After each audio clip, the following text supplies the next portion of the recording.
അമ്മേ നാരായണ. നമുക്കിന്ന് ദേവി മാഹാത്മ്യത്തിൽ ശുംഭ നിശുംഭന്മാരുടെ അസുരപ്പടയിലുള്ള രക്തബീജൻ എന്ന അസുരനെ ദേവി വധിക്കുന്ന കഥ കേൾക്കാം. പണ്ട് ശുംഭനെന്നും നിശുംഭനെന്നും രണ്ട് അസുരന്മാരുണ്ടായിരുന്നു. അഹങ്കാരികളും ശക്തരുമായ അവർക്ക് ദേവേന്ദ്രൻ്റെ ത്രൈലോകാധിപത്യം തീരെ രസിച്ചില്ല. ഒരു നാൾ അവർ ഒരു വലിയ സൈന്യം രൂപീകരിച്ചുകൊണ്ട് സ്വർഗത്തിലെത്തി. എന്നിട്ട് അവർ ദേവേന്ദ്രനെ യുദ്ധത്തിന് വിളിച്ചു. അപ്രതീക്ഷിതമായുണ്ടായ ആ വെല്ലുവിളി ദേവന്മാരെ ഭയപ്പെടുത്തി. യാതൊരു യുദ്ധസന്നാഹങ്ങളുമില്ലാതിരുന്നതിനാൽ അവർ യുദ്ധത്തിൽ പരാജിതരുമായി. ശുംഭ നിശുംഭന്മാർ ദേവലോകത്തിൻ്റെ മാത്രമല്ല 3 ലോകത്തിൻ്റെയും ആധിപത്യം സ്വയം ഏറ്റെടുത്തു. അതോടെ എങ്ങും അധർമ്മവും അസത്യവും കൊടികുത്തി വാണു. ഈ ഘട്ടത്തിലാണ് ദേവന്മാർ ഒരുമിച്ച് ചേർന്ന് ഇനി എന്താണ് ചെയ്യേണ്ടതെന്ന് ആലോചിച്ചു. അപ്പോഴാണ് ദേവി തങ്ങൾക്കു നൽകിയിട്ടുള്ള വാഗ്ദാനം അവർ ഓർമ്മിച്ചത്. ആപത്തിൽ സഹായിക്കുന്നവളാണല്ലോ പരാശക്തിയായ ദേവി. അവർ ഉടനെ തന്നെ ഹിമാലയ സാനുക്കളിലേക്ക് പോയി ഭക്തിപൂർവം ദേവിയെ സ്തുതിക്കാൻ ആരംഭിച്ചു. അല്ലയോ പ്രപഞ്ചകാരിണിയും മംഗളസ്വരൂപിണിയുമായ ദേവി, ഞങ്ങളുടെ പ്രണാമം കൈക്കൊണ്ടാലും. സൃഷ്ടിസ്ഥിതി സംഹാരങ്ങൾക്കിരിപ്പിടമായ അവിടുത്തെ തേജസ്സിനെ ഞങ്ങൾ വണങ്ങുന്നു. പ്രകൃത്യാ ഭദ്രയും സൗമ്യശീലയുമാണെങ്കിലും സംഹാരകാലത്ത് രൗദ്രരൂപിണിയായി മാറുന്ന നീ ആശ്രിതവത്സലയും സർവൈശ്വര്യദായിനിയുമാണ്. ദേവി തന്നെയാണ് ലോകത്തിന് ആധാരം. ധർമ്മ സംസ്ഥാപനത്തിനും ശിഷ്ടജന പരിപാലനത്തിനുമെന്ന പോലെ അധർമ്മത്തെ ഇല്ലാതാക്കാനും ദുഷ്ടനിഗ്രഹത്തിനും ദേവി എപ്പോഴും ജാഗരൂകയായിരിക്കുന്നു. ലോകത്തിലുള്ള സകല ജീവജാലങ്ങളിലും ഭവതിയുടെ ചൈതന്യമുദ്ര കുടികൊള്ളുന്നു.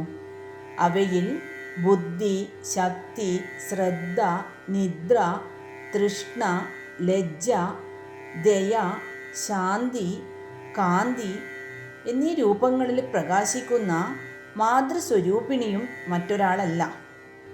എല്ലാ മനസ്സുകളെയും സംസാര ദുഃഖങ്ങളിൽ പെടുത്തി ശുദ്ധികലശം നടത്തുന്നതും അവയെ സംസ്കരിച്ച് ജീവൻ മുക്തമാക്കുന്നതും ഭവതി തന്നെയാണ്. ഈ ലോകത്ത് സകല ചരാചരങ്ങൾക്കും ആശ്രയമായിട്ടുള്ളത് അവിടുത്തെ പാതാരവിന്ദങ്ങളല്ലാതെ മറ്റെന്താണ്? ഞങ്ങളുടെ വിഷമസ്ഥിതിയിൽ ഞങ്ങൾക്കും ശരണമായിട്ടുള്ളത് അവിടുന്നല്ലാതെ മറ്റാരാണ്? അതിനാൽ അല്ലയോ ദേവി, ഞങ്ങളിൽ കനിയണമേ. അഹങ്കാരികളായ അസുരന്മാരിൽ നിന്ന് ഞങ്ങളെ രക്ഷിക്കണമേ. ആപത്തിൽ പെട്ടിട്ടുള്ളപ്പോഴൊക്കെ ഞങ്ങൾക്ക് അഭയം നൽകിയിട്ടുള്ളവളാണല്ലോ അവിടുന്ന്. ഇപ്പോഴും ദേവി മാത്രമേ ഞങ്ങൾക്ക് തുണയായിട്ടുള്ളൂ. ഇപ്രകാരം ദേവന്മാർ ദേവിയുടെ കാരുണ്യത്തെയും ആശ്രിത വാത്സല്യത്തെയും വാഴ്ത്തിയും കാരുണ്യത്തിനു വേണ്ടി യാചിച്ചും സ്തുതിവചനങ്ങളാൽ അർപ്പിച്ചും നിൽക്കെ ഗംഗാസ്നാനത്തിനു പുറപ്പെട്ട ശ്രീ പാർവതി ആ വഴി വന്നു. സ്തുതിവാക്യങ്ങൾ കേട്ട് ദേവി ചോദിച്ചു, ദേവന്മാരെ, നിങ്ങൾ ആരെയാണ് ഇങ്ങനെ സ്തുതിച്ചു പ്രീതിപ്പെടുത്താൻ നോക്കുന്നത്? ഉടനെ ദേവിയുടെ ശരീരകോശത്തിൽ നിന്നും മംഗളസ്വരൂപിണിയായ ഒരു ശക്തി ആവിർഭവിച്ചു. എന്നിട്ട് പറഞ്ഞു, അമ്മേ, ശുംഭ നിശുംഭന്മാരാൽ സ്വർഗത്തിൽ നിന്നു നിഷ്കാസിതരായ ഇവർ എന്നെ തന്നെയാണ് സ്തുതിക്കുന്നത്. ശ്രീ പാർവതിയുടെ ദേഹകോശത്തിൽ നിന്നു പുറത്തു വന്ന ആ ദേവിയാണ് പിന്നീട് കൗശികി എന്ന പേരിൽ പ്രസിദ്ധയായത്. ദേവന്മാരെ ആശ്വസിപ്പിച്ച് തിരിച്ചയച്ച ശേഷം ദേവി ശുംഭ നിശുംഭന്മാരെ വധിച്ച് ത്രിലോകങ്ങളിലും അതിക്രമങ്ങൾ അവസാനിപ്പിക്കാനുള്ള ഉപായം എന്തെന്ന് ചിന്തിച്ചു. ശക്തന്മാർ മാത്രമല്ല, മായാവികളും കൗശലക്കാരുമാണ് ഈ അസുരന്മാർ എന്നതിനാൽ ദീർഘനേരം നിഷ്കർഷയോടെ ആലോചിച്ചുറച്ച ശേഷമേ ദേവി എഴുന്നേറ്റുള്ളൂ. നിശ്ചയിച്ച പ്രകാരം അതിമനോഹരിയായ ഒരു യുവതിയായി ചമഞ്ഞ് ദേവി ഹിമാലയ സാനുക്കളിൽ പ്രത്യക്ഷയായി. അവർ വശ്യമനോഹരമായ ഒരു ഗാനം മൂളിക്കൊണ്ട് സുവർണമയമായ ഒരു ഊഞ്ഞാലിൽ ഇരുന്ന് ആടി. ആ സമയത്താണ് ശുംഭനിശുംഭന്മാരുടെ ഭൃത്യന്മാരായ ചണ്ഡമുണ്ടന്മാർ ആ വഴിക്ക് വന്നത്. അവർ മോഹനരൂപം ധരിച്ച ദേവിയെ കണ്ട് വിസ്മയിച്ച് വിവരം രാജധാനിയിൽ അറിയിച്ചു. ത്രിലോകങ്ങളിലുമുള്ള സൗന്ദര്യം ഒന്നിച്ചു ചേർന്ന ഒരു ലാവണ്യമൂർത്തിയെയാണ് ഞങ്ങൾ കണ്ടത്. ബന്ധുക്കളോ സഖിമാരോ കൂട്ടിനില്ലാതെ ഒറ്റയ്ക്ക് ഊഞ്ഞാലാടി രസിച്ചു കൊണ്ടിരിക്കുന്ന ആ സൗന്ദര്യധാമത്തെ ഒന്ന് പോയി കാണേണ്ടതു തന്നെ. സ്ത്രീകളിൽ രത്നമായിട്ടുള്ള അവളെ കൊട്ടാരത്തിലേക്ക് കൂട്ടിക്കൊണ്ടുവരിക തന്നെ വേണം. ലോകശ്രേഷ്ഠങ്ങളായ ഉച്ചൈസ്രവസ്, ഐരാവതം, പാരിജാതം, ബ്രഹ്മാവിൻ്റെ വിമാനം, കുബേരൻ്റെ നിധി, വരുണൻ്റെ സുന്ദരഛത്രം, പ്രജാപതിയുടെ രഥം തുടങ്ങിയവയെല്ലാം അങ്ങയുടെ രാജധാനിയെ അലങ്കരിക്കുന്നുണ്ടല്ലോ. അവയോടൊപ്പം നാരീരത്നമായ ആ മോഹിനിയെ കൂടി അങ്ങ് കൂട്ടിക്കൊണ്ടുവരേണ്ടതു തന്നെയാണ്. കിങ്കരന്മാരുടെ വാക്കുകളിൽ മനസ്സിളകിയ ശുംഭൻ ഉടൻ തന്നെ തൻ്റെ വിശ്വസ്തനായ ദൂതൻ സുഗ്രീവനെ വിളിച്ചു പറഞ്ഞു, അല്ലയോ സുഗ്രീവ, നീ പോയി അവളെ ഇങ്ങോട്ട് കൂട്ടിക്കൊണ്ടുവരണം. നയജ്ഞനും നീതിമാനുമായ നിനക്ക് സ്ത്രീകളോട് പെരുമാറുന്നതിന് ഒരു സവിശേഷ സാമർഥ്യം തന്നെ ഉണ്ടല്ലോ. അതിനാൽ ഇവളോടും പരുഷവാക്കുകളൊന്നും പറയാതെ അനുനയമായി കാര്യം സാധിക്കണം. ശുംഭൻ്റെ നിർദ്ദേശപ്രകാരം സുഗ്രീവൻ ചെറിയൊരു സൈന്യത്തോടുകൂടി ദേവിയെ കൂട്ടിക്കൊണ്ടുവരുന്നതിനായി പുറപ്പെട്ടു. ഹിമാലയ സാനുക്കളിൽ ദേവി കളിയാടിയിരിക്കുന്ന സ്ഥലത്തെത്തി ഇപ്രകാരം പറഞ്ഞു, അല്ലയോ നാരിരത്നമേ, വിശ്വൈകനാഥനായ ശുംഭാസുരൻ്റെ വിശ്വസ്ത ദൂതനാണ് ഞാൻ. അദ്ദേഹത്തിൻ്റെ ആജ്ഞ അനുസരിച്ച് ഭവതിയെ കൂട്ടിക്കൊണ്ടു പോകാനാണ് ഞാൻ എത്തിയിരിക്കുന്നത്.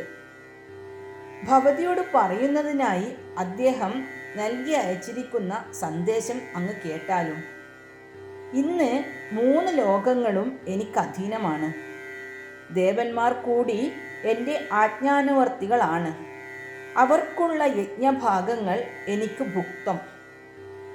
ഐരാവതം, ഉച്ചൈസ്രവസ്, പാരിജാതം തുടങ്ങി ഓരോ ജാതിയിലും സർവശ്രേഷ്ഠങ്ങളായിട്ടുള്ള വസ്തുക്കളെല്ലാം എനിക്കധീനമാണ്.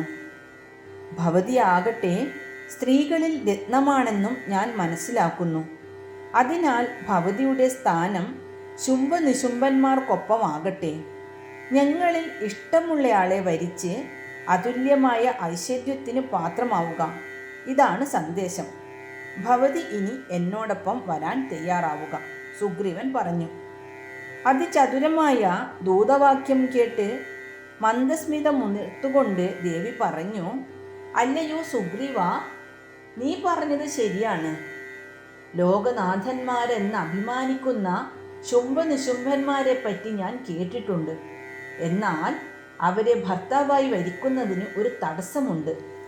എന്താണെന്ന് വെച്ചാൽ, ഞാൻ അല്പബുദ്ധിയാകിയാൽ പണ്ടൊരു പ്രതിജ്ഞ എടുത്തിട്ടുണ്ട്. യുദ്ധത്തിൽ എന്നെ ജയിച്ച് എനിക്ക് തുല്യനാണെന്ന് തെളിയിക്കുന്ന ആളെ മാത്രമേ ഞാൻ വിവാഹം കഴിക്കൂ എന്നതാണ് ആ പ്രതിജ്ഞ. അതിനാൽ ശുംഭനോ നിശുംഭനോ ഇവിടെ വന്ന് എന്നോട് യുദ്ധം ചെയ്യണം. യുദ്ധത്തിൽ എന്നെ തോൽപ്പിക്കുക ശുംഭനിശുംഭന്മാർക്ക് പ്രയാസമുള്ള കാര്യമൊന്നുമല്ലല്ലോ. ഇതുകേട്ട് സുഗ്രീവൻ പറഞ്ഞു, കൊള്ളാം. ത്രിലോകങ്ങളും കീഴടക്കി വാഴുന്ന ശുംഭനെയും നിശുംഭനെയും യുദ്ധത്തിന് ക്ഷണിക്കുക. അതും ഒരബലയായ നീ. നിന്റെ അഹങ്കാരം കേമം തന്നെ. ദേവന്മാർ പോലും നേർക്കുനേർ നിൽക്കാൻ ഭയക്കുന്ന അസുര ചക്രവർത്തിമാരോടാണ് നിന്റെ പോർവിളി. ഏതായാലും നിന്റെ ഈ ഭ്രാന്ത ജൽപ്പനങ്ങളെല്ലാം നിർത്തി സന്തോഷത്തോടെ എൻ്റെ കൂടെ വരികയാണ് നല്ലത്.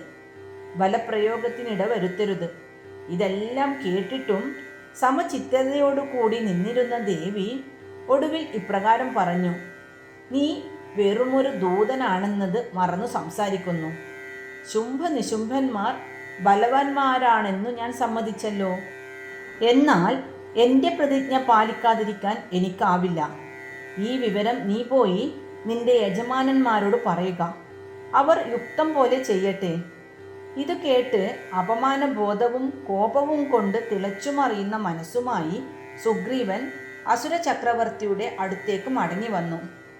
സുഗ്രീവൻ വിവരിച്ചു പറഞ്ഞ കാര്യങ്ങളെല്ലാം കേട്ടുകഴിഞ്ഞപ്പോൾ ശുംഭന് നിയന്ത്രിക്കാനാവാത്ത കോപമാണുണ്ടായത്. ഒരു സ്ത്രീക്ക് ഇത്ര ധിക്കാരമോ?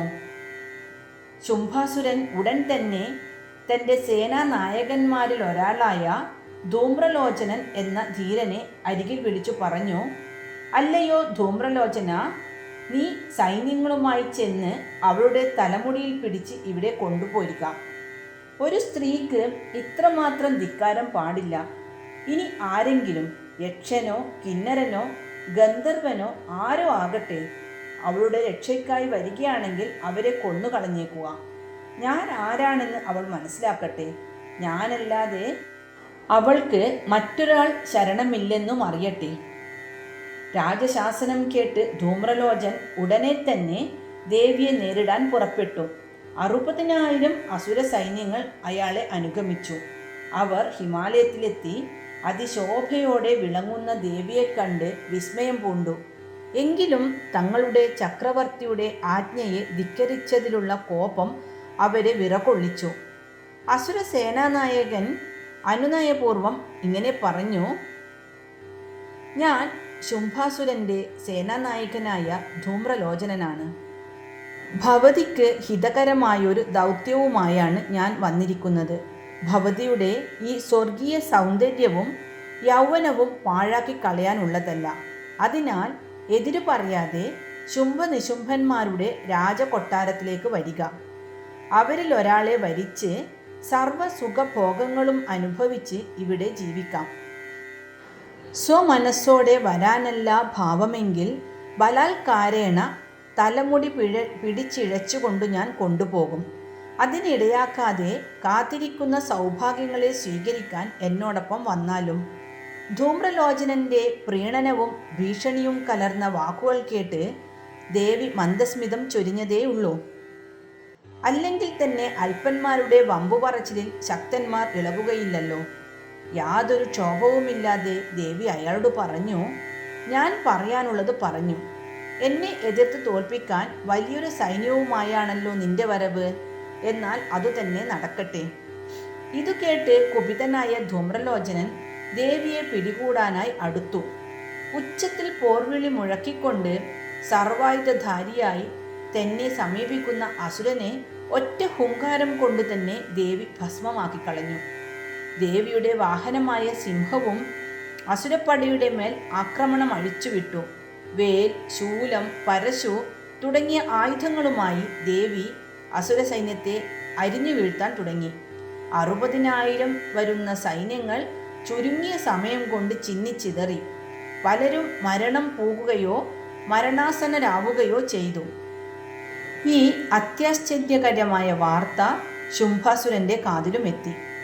കേവലം ഒരു സ്ത്രീയും അവളുടെ വാഹനമായ ഒരു സിംഹവും ചേർന്ന് തൻ്റെ യോദ്ധാക്കളെ മുഴുവൻ വകവരുത്തിയെന്നറിഞ്ഞ് ശുംഭൻ വിസ്മയിച്ചു. ധൂമ്രലോചനൻ്റെ വധത്തെക്കുറിച്ച് കേട്ട് വർദ്ധിച്ച കോപത്തോടെ ശുംഭൻ പരാക്രമശാലികളായ ചണ്ഡമുണ്ഡന്മാരെ വിളിച്ചു വരുത്തി. കാര്യങ്ങൾ അവരെ ധരിപ്പിച്ച ശേഷം അദ്ദേഹം അവരോട് പറഞ്ഞു, ധൂമ്രലോചനനും സൈന്യവുമാണ് കേവലം ഒരു സ്ത്രീയുടെ കൈകൊണ്ട് വധിക്കപ്പെട്ടിരിക്കുന്നത്. ഇനി നമ്മൾ അടങ്ങിയിരിക്കാൻ പാടുള്ളതല്ല. വീരന്മാരായ നിങ്ങളെ ഞാൻ ആ ദൗത്യം ഏൽപ്പിക്കുന്നു. നിങ്ങൾ കൂടുതൽ വലിയൊരു സൈന്യവുമായി ചെന്ന് അവളെ ബലമായി പിടിച്ചു കൊണ്ടുവരിക. തലമുടിക്ക് പിടിച്ച് വലിച്ചിഴച്ചിട്ടോ കയറുകൊണ്ട് ബന്ധിച്ചിട്ടോ ആകട്ടെ, ആ സിംഹത്തെ എങ്ങനെയെങ്കിലും വധിച്ചിട്ട് വേണം അവളുടെ അഹങ്കാരം ശമിപ്പിക്കാൻ. സർവായുധധാരികളായി പോയാൽ നിങ്ങൾക്കതിന് എളുപ്പം സാധിക്കാവുന്നതേ ഉള്ളൂ. ശുംഭാസുരന്റെ കൽപ്പന അനുസരിച്ച് ചണ്ഡമുണ്ഡന്മാർ വലിയൊരു സൈന്യവുമായി ദേവിയെ എതിരിടാനെത്തി. സൂര്യകിരണ രാജ്യാൽ പ്രശോഭിതമായ ഹിമാലയ സാനുക്കളിൽ 100 കോടി സൂര്യപ്രഭ എഴുന്നവളായ ദേവിയെ കണ്ട അസുരപ്പടയ്ക്ക് മനസ്സൊന്നിളകി. എങ്കിലും തങ്ങളുടെ ദൗത്യം നിർവഹിക്കുന്നതിനായി അവർ ആയുധപാണികളായി മുന്നോട്ട് കുതിച്ചു. കടൽ പോലെ ഇരച്ചുവരുന്ന അസുരപ്പടയെ കണ്ട ദേവിക്ക് മുഖം കറുത്തു. കോപം കൊണ്ട് കറുത്ത ആ മുഖത്തുനിന്ന് ഭയങ്കര സ്വരൂപിണിയായ കാളി പ്രത്യക്ഷപ്പെട്ടു. കൈകളിൽ പാശം, ഖഡ്ഗം, ഗദ തുടങ്ങിയ ആയുധങ്ങൾ ധരിച്ച് ആ രക്തനേത്രയായ കാളി യുദ്ധത്തിനായി ഒരുങ്ങി. ദിക്കുകൾ പൊട്ടുമാറ അലറി വിളിച്ചുകൊണ്ട് കരാളവദനയായ കാളി അസുരപ്പടയുടെ നേർക്കു തിരിഞ്ഞു. തുടർന്ന് അസുര സൈന്യത്തെ കൂട്ടമായി എടുത്തു വായിലിട്ട് വിഴുങ്ങി തുടങ്ങി. തേരും തേരാളിയും ആനയും കുതിരയുമെല്ലാം ദേവിക്ക് ഭക്ഷണമായി തീർന്നു. ഒട്ടനവധി അസുരന്മാർ ആ ഭീകരരൂപിണിയുടെ കാലടികളിൽ പെട്ട് ചതഞ്ഞരഞ്ഞു. അസുരന്മാരയക്കുന്ന അസ്ത്രങ്ങളും അവർ പ്രയോഗിക്കുന്ന ശസ്ത്രങ്ങളുമെല്ലാം ദേവി വായിലേക്ക് ആവാഹിച്ച് ഭക്ഷണമാക്കി ചവച്ചരച്ചു. ഇതെല്ലാം കണ്ട് ആത്മവീര്യം നഷ്ടപ്പെട്ട അസുരപ്പടയെ ഇണക്കി നിർത്താൻ ചണ്ഡമുണ്ഡന്മാർ നന്നേ പാടുപെടുന്നുണ്ടായിരുന്നു. വർദ്ധിത വീര്യത്തോടെ കാളിയെ എതിരിട്ട ചണ്ഡമുണ്ഡന്മാർ കൂർത്തുമൂർത്ത അമ്പുകളെ കൊണ്ടും ആയിരക്കണക്കിന് ചക്രങ്ങളെ കൊണ്ടും അവളുടെ ദേഹം മുഴുവൻ മൂടി. എന്നാൽ ആ ആയുധങ്ങൾക്കൊന്നിനും തന്നെ ദേവിയുടെ ദേഹത്ത് ഒരു പോറലേൽപ്പിക്കാൻ പോലും ആയില്ല. ഒടുവിൽ അസുരന്മാർ നോക്കി നിൽക്കെ ഏവരെയും അമ്പരപ്പിച്ചുകൊണ്ട് ഭയങ്കരമായ ദംഷ്ട്രങ്ങൾ പുറത്തുകാട്ടി ഉച്ചത്തിൽ അട്ടഹസിച്ചുകൊണ്ട് കാളി തൻ്റെ പള്ളിവാൾ ഉറയിൽ നിന്നൂരി. ആ ഘോരമായ ആയുധവും ഉയർത്തിപ്പിടിച്ച് അവൾ ചണ്ഡൻ്റെ നേർക്ക് അടുത്തു. അവൻ്റെ മുടിക്കു ചുറ്റിപ്പിടിച്ച് വാൾ കൊണ്ട് തലവെട്ടി താഴെയിട്ടു. ചണ്ഡൻ്റെ വധം കണ്ട് ഉഗ്രമായി അലറിക്കൊണ്ട് ഓടിയടുത്ത മുണ്ഡനെയും ദേവി ഗദ കൊണ്ട് അടിച്ചു വീഴ്ത്തി. സേനാനായകന്മാരുടെ പതനം അസുരപ്പടയെ പരിഭ്രാന്തിയിലാക്കി. പരാജയഭീതിയോടെ അവർ അങ്ങുമിങ്ങും ഓടിയൊളിച്ചു.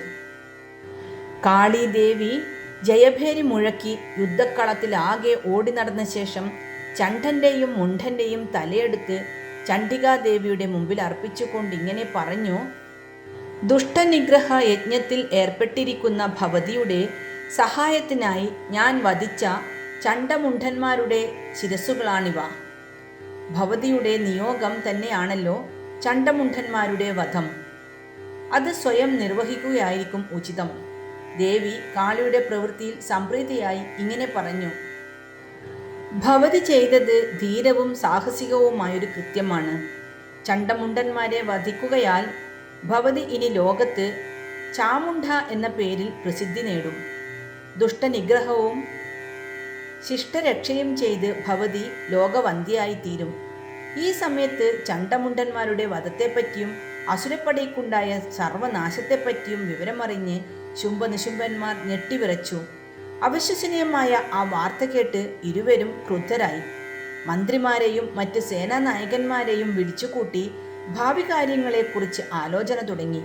ത്രിലോകങ്ങളെയും ജയിച്ചിട്ടുള്ള അസുരന്മാരുടെ സൈന്യം വെറുമൊരു സ്ത്രീയുടെ മുന്നിൽ അടിയറവ് പറഞ്ഞു എന്നത് എല്ലാവരെയും അത്ഭുതപ്പെടുത്തി. ഏതായാലും പരാജയം സമ്മതിച്ച് പിന്മാറുന്നത് ശരിയല്ല എന്ന് ഏവരും തീരുമാനിച്ചു. വീണ്ടും യുദ്ധത്തിനൊരുങ്ങാൻ മന്ത്രിസഭ അസുര സൈന്യത്തെ ആഹ്വാനം ചെയ്തു. ശുംഭൻ ഉടൻ തന്നെ തൻ്റെ സേനാധിപന്മാരെയെല്ലാം വിളിച്ചു വരുത്തി.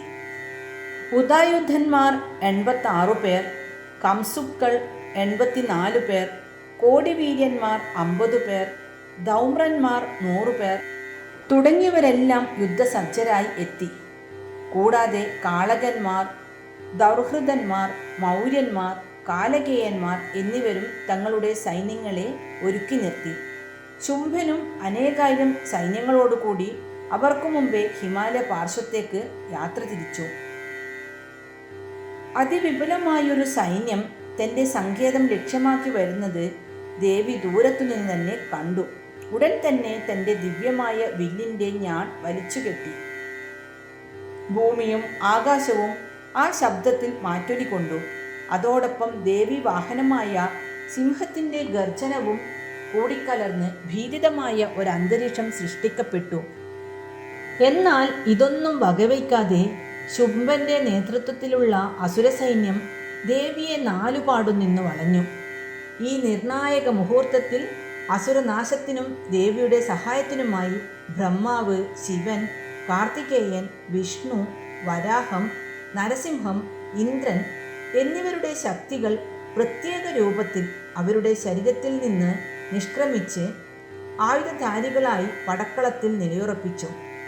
സപ്തമാതൃക്കൾ എന്നറിയപ്പെടുന്ന ഈ ശക്തികളാൽ പരിവൃതനായ ശിവൻ ചണ്ഡികയോട് പറഞ്ഞു, എൻ്റെ പ്രീതിക്ക് വേണ്ടി ദേവി ഈ അസുരപ്പടയെ ക്ഷണത്തിൽ സംഹരിക്കുക. ഉടൻ ദേവിയുടെ ശരീരത്തിൽ നിന്ന് അതിഭയങ്കരിയായ ചണ്ഡികാശക്തി പുറത്തു വന്ന് അട്ടഹാസം മുഴക്കി.